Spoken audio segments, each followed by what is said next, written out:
Hey guys, it's Paul here, your documentary wedding photographer. Today's video is all about what I take to weddings. So I thought I would do what's in my wedding photography bag and all the different lenses and cameras that I use going to weddings.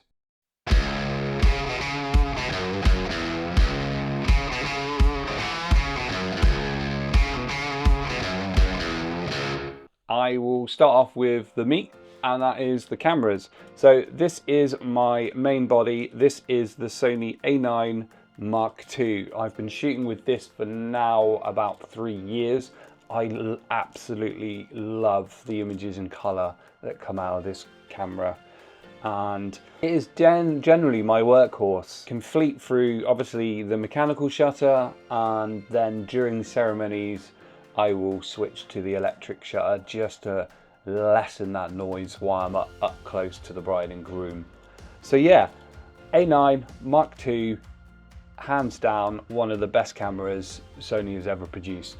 So my other second camera, which is now my third camera, which is also videoing this film, is the Sony A7R5.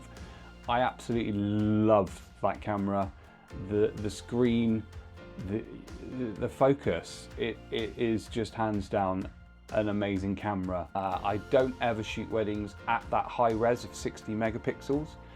The actual camera, I would set it to, I think it's medium format, and it brings it roughly out to about 26 megapixels.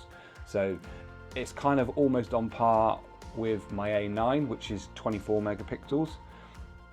So this year I brought a new camera. It was kind of a snap decision. I'd been keeping my eye on it, reading up. I bought the Sony A9 Mark III, and boy, it's a beast. Being able to shoot at 120 frames a second, not that I will ever need that for a wedding, is just mind-blowing. I generally do not shoot that. There may be one or two scenarios where I could kind of implement that into my workflow, but I generally do not need that. One of the reasons why I got this is because of the screen and the viewfinder. With the A9 Mark II, the screen and the viewfinder, for me personally, I find is a little dated.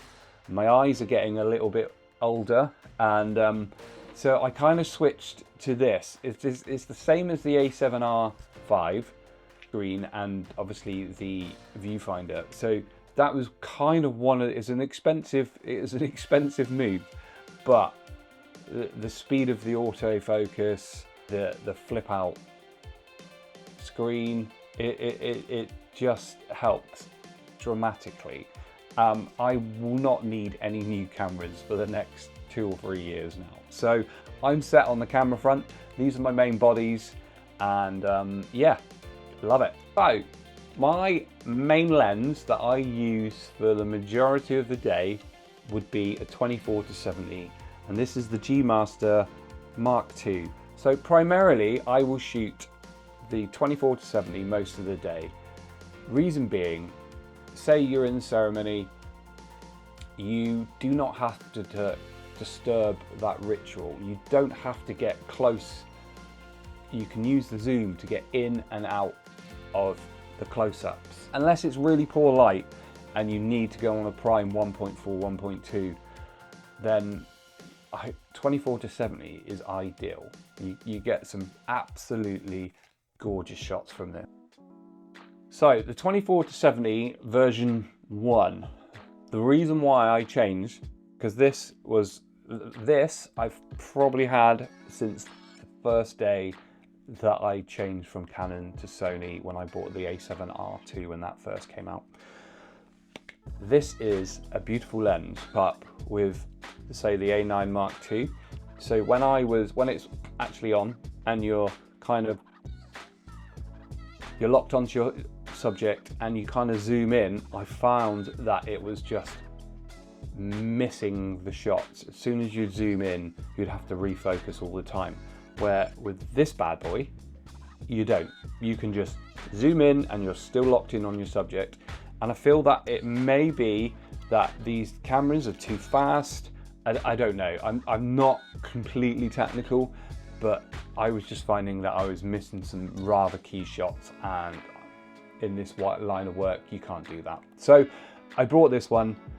I still use this one, but more for candid, no kind of action-y shots or anything like that. This tank of a monster, this is my 70-200 G Master 2.8. It's not the version 2, and I can feel that it is heavy. I've actually felt a Mark II and it is dramatically lighter, but I don't use this enough on a wedding to warrant me to change up. The images that I would get from this are acceptable.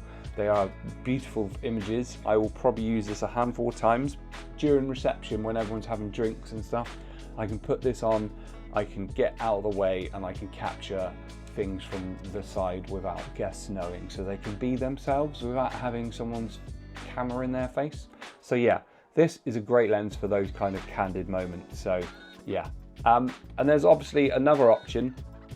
I believe the Tamron 35-150, amazing lens.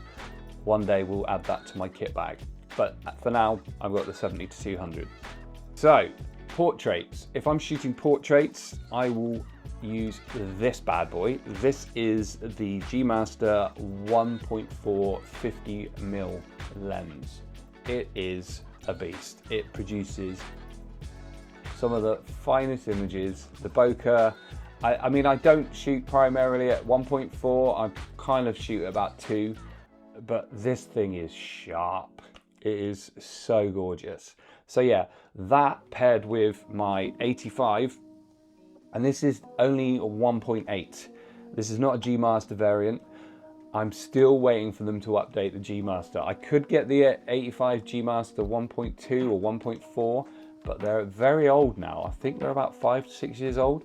And I know what's going to happen. I'll end up buying one of them and then they'll bring the new one out. So I generally feel that these are okay. They're great. The chromatic aberration, I can never say that word, but you get quite a lot of fringing with these if you're shooting into the light. So you need to be careful with that. But other than that, they produce some fine images. So that is a great lens in itself. But I would love to upgrade one day. Come on, Sony, you can do it. So, flash photography, nighttime, what are you going to use? I have been using Godox for many years now.